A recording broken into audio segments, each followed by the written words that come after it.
ಪ್ರಜ್ವಲ್ ರೇವಣ್ಣ ಅವ್ರನ್ನ ಪತ್ತೆ ಹಚ್ಚೋದಕ್ಕೆ ಲುಕ್ಔಟ್ ನೋಟಿಸ್ ಕೊಟ್ಟಿದ್ದಾಯಿತು, ಬ್ಲೂ ಕಾರ್ನರ್ ನೋಟಿಸ್ ಕೊಟ್ಟಿದ್ದಾಯಿತು. ಏನೇ ಆದರೂ ಕೂಡ ಆತ ಎಲ್ಲಿದ್ದಾನೆ ಅಂತಲೇ ಗೊತ್ತಿಲ್ಲ. ಇವತ್ತು ಹೋಮ್ ಮಿನಿಸ್ಟರ್ ಕೂಡ ಹೇಳಿದ್ದಾರೆ ಆತ ಎಲ್ಲಿದ್ದಾನೆ ಅಂತ ನಮಗೆ ಗೊತ್ತೇ ಇಲ್ಲ ಅಂತ. ಹಾಗಾಗಿ ವಿದೇಶದಲ್ಲಿ ತಲೆಮರೆಸ್ಕೊಂಡಿರೋ ಪ್ರಜ್ವಲ್ ಪತ್ತೆಗೆ ಈಗ ಕಸರತ್ತು ನಡೀತಾ ಇದೆ. ಬ್ಲೂ ಕಾರ್ನರ್ ಬಳಿಕ ರೆಡ್ ಕಾರ್ನರ್ ನೋಟಿಸ್ ಕೊಡೋದಕ್ಕೆ ಸಿದ್ಧತೆ ನಡೀತಾ ಇದೆ. ರೆಡ್ ಕಾರ್ನರ್ ನೋಟಿಸ್ ಸಂಬಂಧ ಈಗಾಗಲೇ CBI ಜೊತೆ SIT ಅವರು ಚರ್ಚೆ ನಡೆಸ್ತಾ ಇದ್ದಾರೆ. ಆದರೆ ಅಷ್ಟು ಸುಲಭವಾಗಿ ರೆಡ್ ಕಾರ್ನರ್ ನೋಟಿಸ್ ಕೊಡೋಕ್ಕೆ ಬರಲ್ಲ. ಅದಕ್ಕೆ ಅದರದೇ ಆದಂತಹ ಪ್ರೊಸೀಜರ್ಸ್ ಇದೆ, ಅದನ್ನು ಫಾಲೋ ಮಾಡಬೇಕು. ಅವತ್ತು ಡೇ 1 ಅಣ್ಣಾಮಲೈ ಹೇಳಿದರು ಏನು ಮಾಡಬೇಕು ಅಂತ. ಈಗ ಐ ಥಿಂಕ್ ಅದೇ ಮೆಥಡ್ಗೆ ಇವರು ಬರ್ತಾ ಇದ್ದಾರೆ SIT ಅವರು ಅಂತ ಅನ್ನಿಸ್ತಾ ಇದೆ. ಏನಂದರೆ ಇದು ಅಂತಾರಾಷ್ಟ್ರೀಯ ಬಂಧನ ವಾರೆಂಟ್ ಅಲ್ಲ, ಇದು ನಮಗೆ ಮಾಹಿತಿ ಕೊಡ್ರಪ್ಪ ಅಂತಂದ್ಬಿಟ್ಟು ಹೇಳ್ತಕ್ಕಂಥದ್ದಷ್ಟೇ. ವಿಚಾರಣೆ ಶಿಕ್ಷೆ ನೀಡುವ ಸಲುವಾಗಿ ಆರೋಪಿ ಬಂಧನ ಕೋರಿ ನೀಡ್ತಕ್ಕಂಥ ನೋಟಿಸ್ ಇದು. ವಾಂಟೆಡ್ ಇರುವ ವ್ಯಕ್ತಿಯನ್ನು ಬಂಧಿಸುವಂತೆ ಸದಸ್ಯ ರಾಷ್ಟ್ರವೊಂದು ಮಾಡ್ತಕ್ಕಂಥ ಮನವಿ. ಈಗ ಅವ್ರು ಜರ್ಮನಿನಲ್ಲಿದ್ದರೆ ಅವ್ರಿಗೆ ನಾವು ಮಾಡ್ತಕ್ಕಂಥ ಮನವಿ. ಮೊದಲು ವಿದೇಶದಲ್ಲಿ ತಲೆಮರೆಸ್ಕೊಂಡಿದ್ದಾರೆ ಅಂತ ಕೋರ್ಟ್ಗೆ ದೋಷಾರೋಪ ಪಟ್ಟಿ ಸಲ್ಲಿಸಬೇಕು. ನೋಡಿ, ಕೋರ್ಟ್ಗೆ ಹೋಗ್ಬೇಕು ಫಸ್ಟ್ ಇವರು.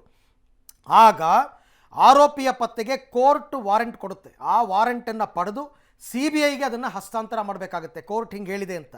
ಇದಕ್ಕೆ CBI ಒಪ್ಪಿಗೆ ಸೂಚಿಸಿ ಅವ್ರೇನು ಮಾಡ್ತಾರೆ, ಇಂಟರ್ಪೋಲ್ಗೆ ಸಂಪರ್ಕ ಮಾಡ್ತಾರೆ, ಮಾಡಿ ಬೇಡಿಕೆ ಇಡ್ತಾರೆ.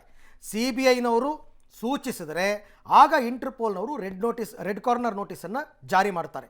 ಆಗ ಆರೋಪಿ ತಲೆಮರೆಸ್ಕೊಂಡಿರೋ ದೇಶದ ಪೊಲೀಸರು ಅವರ ದೇಶದಲ್ಲಿ ಶೋಧ ಕಾರ್ಯ ಮಾಡ್ತಾರೆ. ಆರೋಪಿ ಸಿಕ್ಕದಲ್ಲಿ ರೆಡ್ ನೋಟಿಸ್ ಜಾರಿ ಮಾಡಿದ ದೇಶಕ್ಕೆ ಹಸ್ತಾಂತರ ಮಾಡ್ತಾರೆ. ಅಂದರೆ ಮೊದಲು ಅವರು ಆ ವ್ಯಕ್ತಿಯನ್ನು ಅರೆಸ್ಟ್ ಮಾಡಿ ಇಟ್ಕೋತಾರೆ ತಮ್ಮ ಬಳಿ, ಈ ಭಾರತಕ್ಕೆ ತಿಳಿಸ್ತಾರೆ, ಕರ್ನಾಟಕಕ್ಕೆ. ಇಲ್ಲಿಂದ ಹೋಗಿ ಆತನನ್ನು ಕರೆತರಬೇಕಾಗುತ್ತೆ. ಇಷ್ಟು ಪ್ರೋಸೆಸ್ಸು ನಡಿಬೇಕು. ಇದು ರೆಡ್ ಕಾರ್ನರ್ ಅಂದರೆ ಹೇಗಿರುತ್ತೆ ಅಂತ.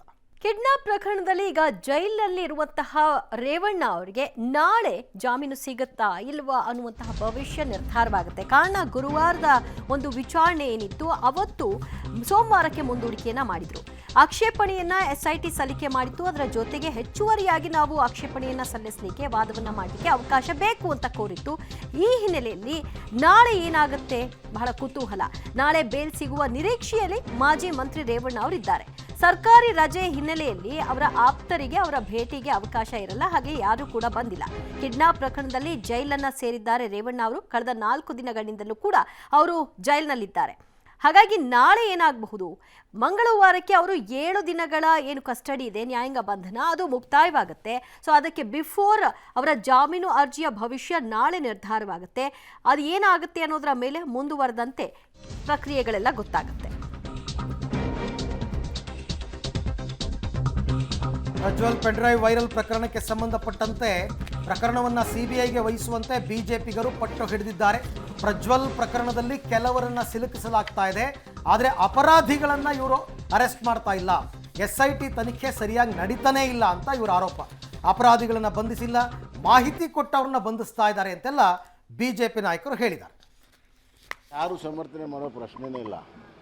ಆದರೆ ತನಿಖೆ ಯಾವ ರೀತಿ ಆಗ್ತಾ ಇದೆ ಅನ್ನೋದನ್ನು ಜನ ಪ್ರಶ್ನೆ ಮಾಡ್ತಾ ಇದ್ದಾರೆ. ನ್ಯಾಷನಲ್ ಕಮಿಷನ್ ಆಫ್ ವುಮನ್ಗೆ ಕಂಪ್ಲೇಂಟ್ ಹೋಗಿದೆ, ಒತ್ತಾಯಪೂರ್ವಕ ಕಂಪ್ಲೇಂಟ್ಗಳು ಬರ್ತಾಯಿದೆ. ಇನ್ನು ಯಾರು ಅದರ ಬಗ್ಗೆ ಮಾಹಿತಿಯನ್ನು ಕೊಟ್ಟಿದ್ದಾರೆ ಅವ್ರ ಮೇಲೆ ಕಂಪ್ಲೇಂಟ್ ಮಾಡಿರುವಂಥದ್ದು. ಹೀಗೆ ಒಂಥರ ಅಪರಾಧಿಗಳನ್ನು ಕರೆತಂದು ಶಿಕ್ಷೆ ಮಾಡಬೇಕು. SIT ಪ್ರಥಮ ಕರ್ತವ್ಯ ಅದು. ಅದನ್ನು ಬಿಟ್ಟು ವಿಚ್ ಹಂಟಿಂಗ್ ಮಾಡ್ತಾಯಿದ್ದಾರೆ. ಈ ವಿಚ್ ಹಂಟಿಂಗ್ ಮಾಡುವಂಥದ್ದು ತನಿಖೆ ಸಂಪೂರ್ಣವಾಗಿ ದಾರಿ ತಪ್ಪಿದೆ. ಅದಕ್ಕಾಗಿ SIT ತನ್ನ ಪ್ರಾಥಮಿಕ ಮೂಲ ಕರ್ತವ್ಯ ಏನಿದೆ. ಇನ್ನು ಬಿಜೆಪಿ ನಾಯಕರ ಈ ಎಲ್ಲ ಆರೋಪಕ್ಕೆ ಮುಖ್ಯಮಂತ್ರಿಗಳು ಮತ್ತು ಉಪಮುಖ್ಯಮಂತ್ರಿಗಳು ಪ್ರತಿಕ್ರಿಯಿಸಿದ್ರು. ಅವ್ರೇನು ಹೇಳಿದ್ರು ನೋಡಿ. ಪೊಲೀಸ್ನವ್ರ ಕೈಲಿ ಮಾಡಿಸ್ತಾ ಇದ್ದೀವಿ.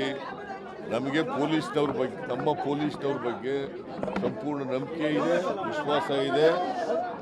ಅವರು ಕೂಡ ದಕ್ಷರಾಗಿದ್ದಾರೆ ನಮ್ಮ ಪೊಲೀಸ್ನವರು. ಅದರಿಂದ ಅವರು ಕೇಳ್ತಕ್ಕಂಥ ಡಿಮ್ಯಾಂಡ್ ಇದೆಯಲ್ಲ, ಅದು ಒಂದು ಕಾಲದಲ್ಲಿ ಏನು ಹೇಳಿದ್ರು ಗೊತ್ತಾ ನಿಮಗೆ BJಪಿಯವರು? ಕರಪ್ಷನ್ ಬ್ಯೂರೋ ಆಫ್ ಇನ್ವೆಸ್ಟಿಗೇಷನ್ 2008ರಿಂದ 83ವರೆಗೆ ಯಾವತ್ತಾರು ಒಂದು ನಾವು ಎಷ್ಟು ಸಾರಿ ಕೇಳಿದ್ದೀವಿ CBI ಕೊಡಿ ಅಂತ, ಒಂದಾರು ಕೊಟ್ಟಿದ್ದಾರೆ?